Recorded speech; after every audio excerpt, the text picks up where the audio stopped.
Good evening, everyone. My name is Jude, and tonight, here's the video lecture for our lesson this morning, Central Dogma of Life.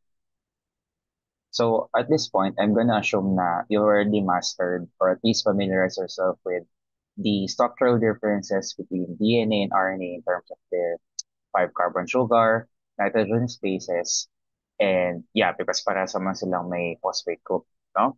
So, how does the knowledge of nucleic acids such as DNA and RNA play into the central dogma of life? Okay. So the central dogma of life is a process wherein I will get into its essence at the very late part of this video lecture. No? So just bear with me when it comes to the process first. And we have our DNA replication. So DNA replication starts with a parent DNA. So it's always given to you. And here we have a strand consisting of ATG, AAA, TCA, GCC, ATP. So all you have to do is just find the nitrogenous base pairs of each nitrogenous base or nucleotide, no? So for adenine, it's thymine, thymine is adenine, guanine is cytosine. Then for the three subsequent adenines, you have three subsequent thymines as well. Then for thymine, you have adenine. Cytosine, you have guanine. Adenine, you have thymine. Guanine, you have cytosine. For the two consecutive cytosines, you have two consecutive guanines as well. Then thymine. And lastly, for two consecutive thymines, you have two adenine nucleotides. So as a result, once the base pairs are done, we now have the replicated DNA. So for those who are watching, no, this is just a what I would call the high school version and the shortest version probably of Central Dogma of Life because I can elaborate to you the nitty-gritty elements or the even the complex ones by heart, but at the same time, no, given that we only have 45 minutes per lecture and we have limited amount of time remaining in third quarter now, I only have to resort to the ones that I think are easy to remember and comprehend in a short matter of time. Okay? So now that we're done with step number one, so notice that the second entity no, is a single-stranded molecule. So that means we're expected to form an RNA. That's why the second step is called the RNA transcription.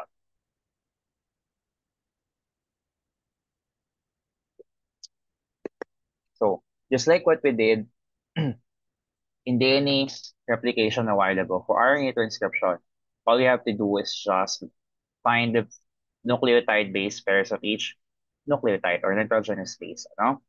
So for thymine, it's adenine. Now for adenine, it's supposed to be thymine. But remember that thymine only exists in DNA molecules.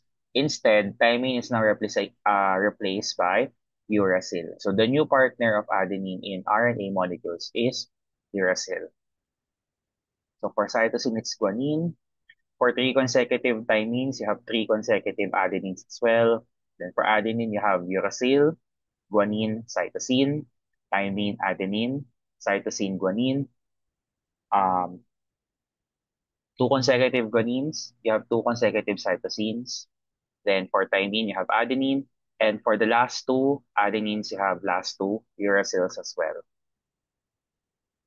So as I mentioned a while ago, because this is single-stranded and you have the presence of uracil, therefore this is an RNA strand. But we have to classify it again. No, you have to be specific because there are several types of RNA. And in this case, we will call this one as the M messenger RNA, otherwise known as mRNA.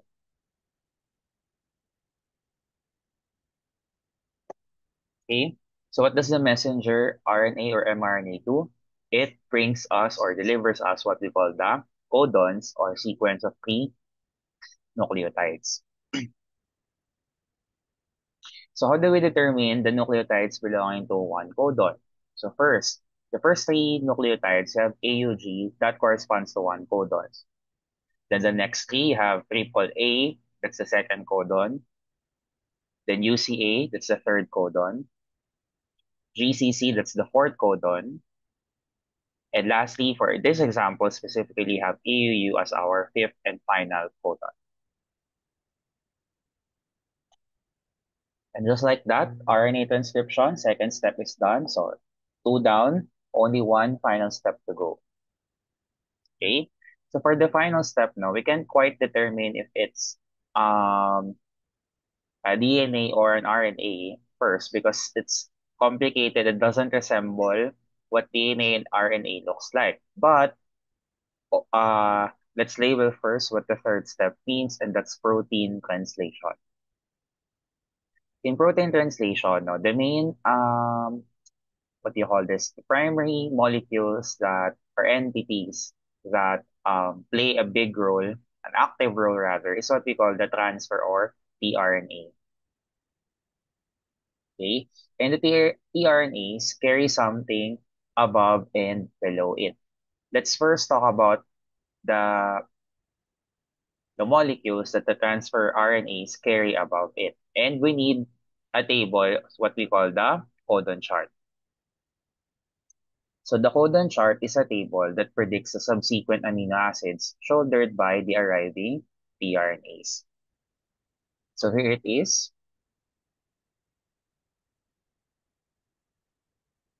There are 64 entries in the codon chart. I didn't ask you or require you to memorize it. You go into your codon chart for your upcoming performance task by group and your long test sometime next week. Even uh not I don't memorize the codon chart because it's irrelevant and unnecessary to memorize this very trivial amino acids. But anyway, so I'm here to teach to you how to read and interpret the letters in the codon chart. So as we pick up from what we left off in the second step, no, we group nucleotides into certain codons. That's the reason why the codon chart is surrounded in three areas. So at the left part, we have the first letters, UCAG. At the top center part, you have the second letters, also in UCAG. And the third letters on the right, no, repeating UCAG units. Okay? So, let's first start with start codon. So, the start codon,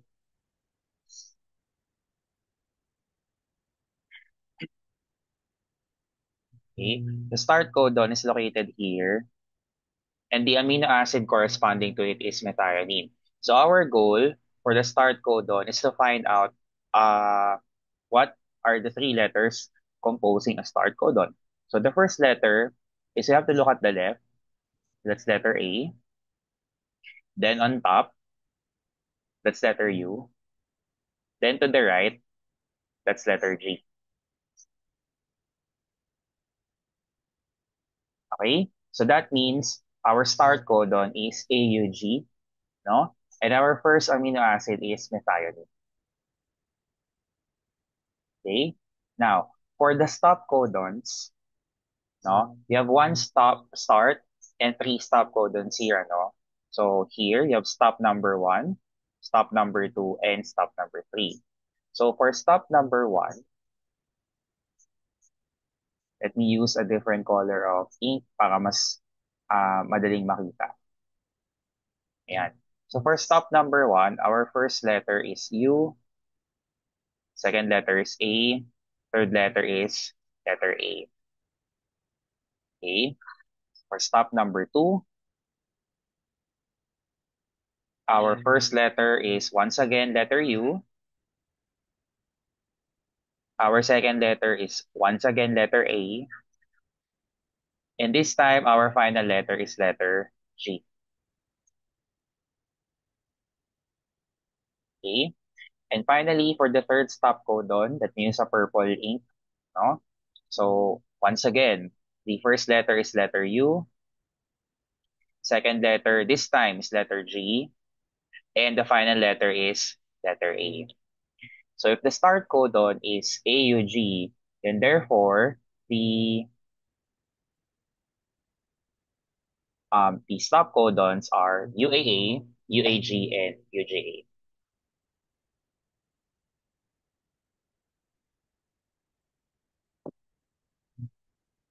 All right. So um, now that I'm done teaching you how to read and interpret the codon chart, it's time to finally do something about step number three. So how does RNA become protein?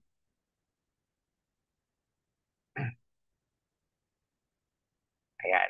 Okay, so what we do is we pick up from what we left off, so which is the mRNA codons. So AUG, according to the codon chart, is or the amino acid coded for AUG is methionine. For AAA, it's lysine. For UCA, it's serine. For GCC, it's alanine. And for AUU, it's isoleucine. So I suggest that you practice finding or locating the amino acids given the certain codons because there are 61 amino acids. Sorry, yeah, there are 61 amino acids out of 64 because the other three are the stop codons. No amino acid is coded when stop codon is involved. So what do we call methionine, lysine, serine, alanine, and isoleucine? These are amino acids that are the building blocks of proteins. And this is the reason why the third step is called protein translation. You've just created our protein. Okay?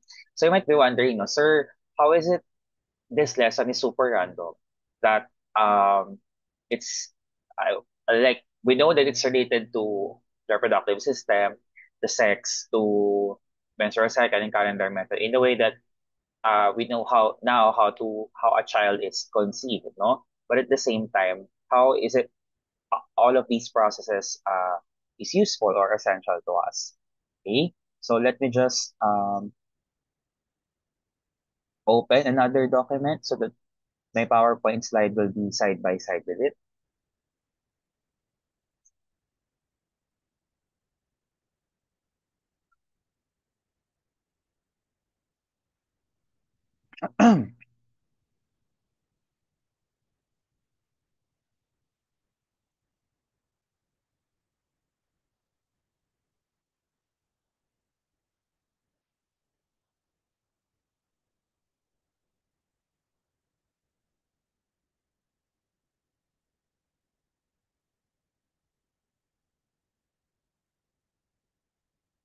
This might take a while.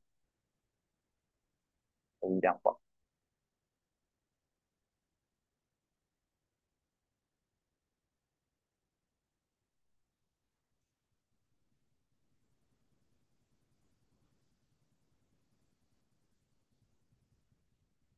Ayan. Okay. So ayan. Again, we ended somewhere along the amino acids. So just to recap, now we have methionine, lysine, serine, alanine, and isoleucine. So our goal is to find out what protein it is and what certain organism has that protein. So all you have to do is just follow the sequence, no? So for our first protein organism there, you have alpha bungarotoxin, and you have it belongs to a many-banded crate or which is a species of a snake, no? And judging by its amino acid sequence, proline, glycine, glutamic acid, asparagine, and leucine, the first amino acids in the sequence, it doesn't follow the amino acid sequence that we just did encoded a while ago. So therefore, this entire or what we did in the PowerPoint a while ago is not does not code for the snake.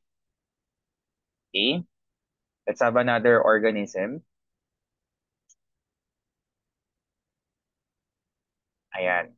So we have the green fluorescent protein belonging to jellyfish. Sorry for the mispronunciation, no? Achorea victoria. So both of them begin with methionine, our answer on the left, and the amino acid sequence on the right. But there is a disconnect between the second amino acid because you have lysine and the jellyfish has serine. So therefore, this organism is not our amino acid sequence does not code for jellyfish.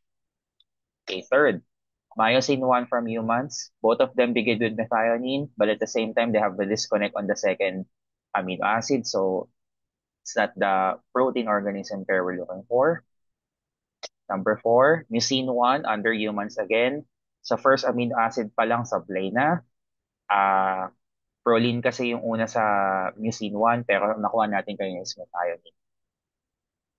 Number five, luciferase from firefly. So again, sablay na kagad sa umpisa. Methionine yung nakuha natin, glutamic acid yung nasa luciferase ng firefly. Now, number six, ito.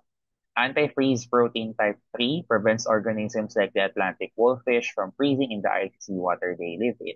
So notice that the first five amino acids, methionine, lysine, serine, alanine, and isoleucine, no, they're exactly the same. So that means the protein that we coded is antifreeze protein type 3, which belongs to Atlantic wolffish. So this protein actually helps aquatic organisms, especially those who are living on very deep underwater, no, not to freeze, especially during very frigid temperatures.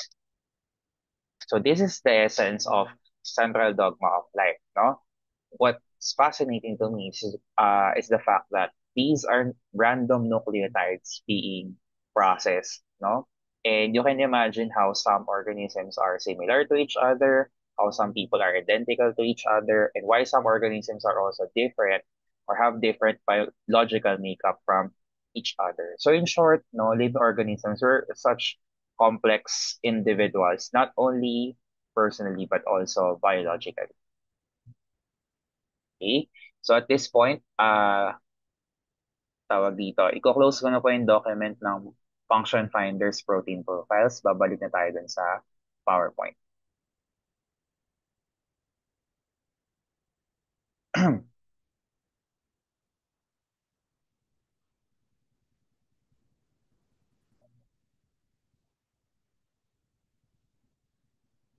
Okay.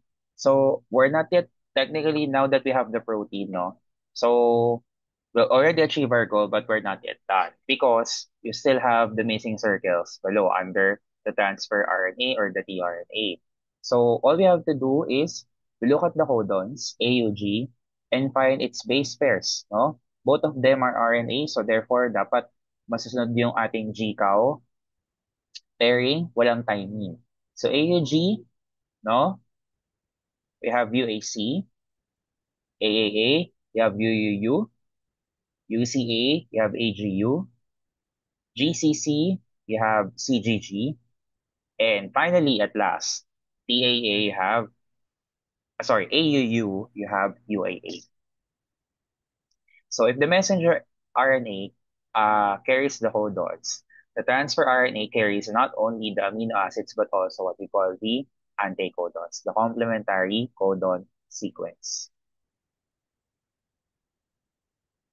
And just like codons, which are practically dictated into three letters, no, we also have we also do the same for anticodons because we group three nucleotides as one group or as one anticodon in this case. So you have UAC as our first anticodon, then UUU as our second anticodon, AGU as our third anticodon, CGG as our fourth anticodon, and finally UAA as our last anticodon. So I know that this lesson is another information overload, just like what we had yesterday. But at least, though, sana familiar na kayo with the nitrogenous bases and similarities and differences within the structures of DNA and RNA. So now that we're done, it's time for a review or recap. So identify the components involved and the central dogma of life featured. So you start with a DNA and you end up with another DNA. So therefore, in this slide, this pertains to,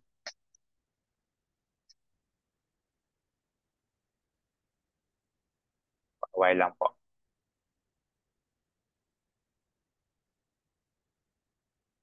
Ayan. So start with the DNA, which is a parent one, and we end up with a replicated DNA, which is sort of like an offspring, but not really because there's no intercourse involved. So because two DNAs are involved, then therefore this is step one, DNA replication.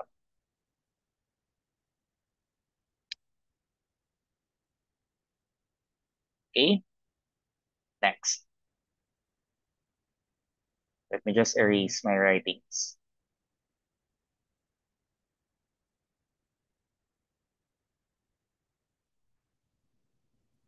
Ayan. So next one, we start with the DNA molecule and we end up with a single-stranded molecule. So this is RNA. And most likely the DNA in this slide is a replicated one, which is the product of DNA replication. So therefore, the conversion of replicated DNA to a specific type of RNA called mRNA, this belongs to step number two, RNA transcription.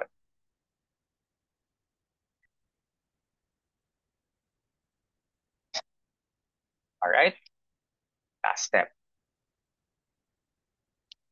The last step,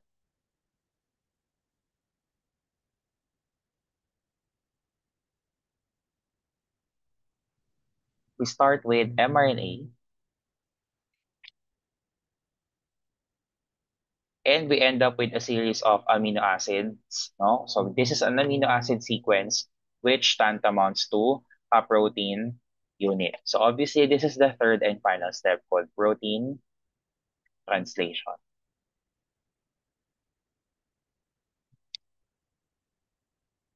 Ayan.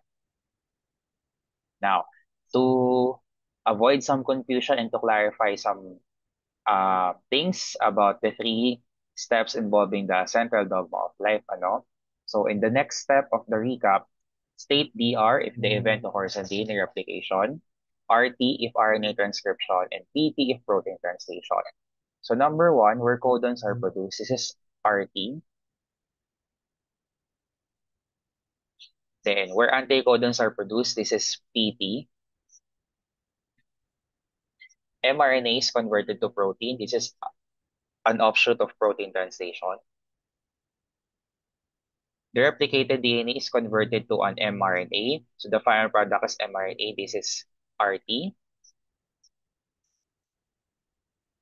Parent DNA is converted to a replicated DNA. Both DNA molecules are involved. So this is DNA replication, DR, where tRNA carries an amino acid and an anticodon. The presence of amino acids suggests a protein uh, to be formed. So this is protein translation. Only event in the central dogma of life that does not involve uracil, so DNA, so TR. And finally, the only event in the central dogma of life that involves the use of the codon chart. This is the last step, so PT.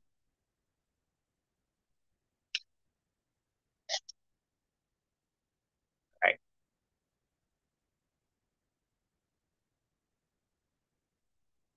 For our last slide for tonight, no? Ayan, exhaust the amino acids using the given codons.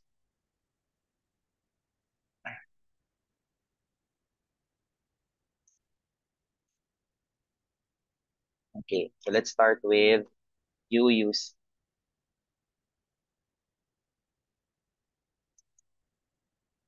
So for UUC, we have phenylalanine.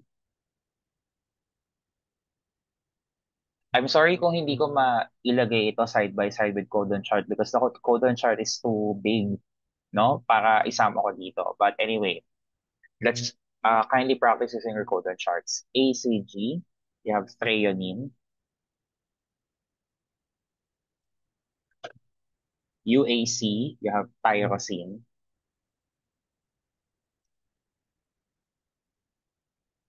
CAC, you have histidine. And CAG, you have glutamine.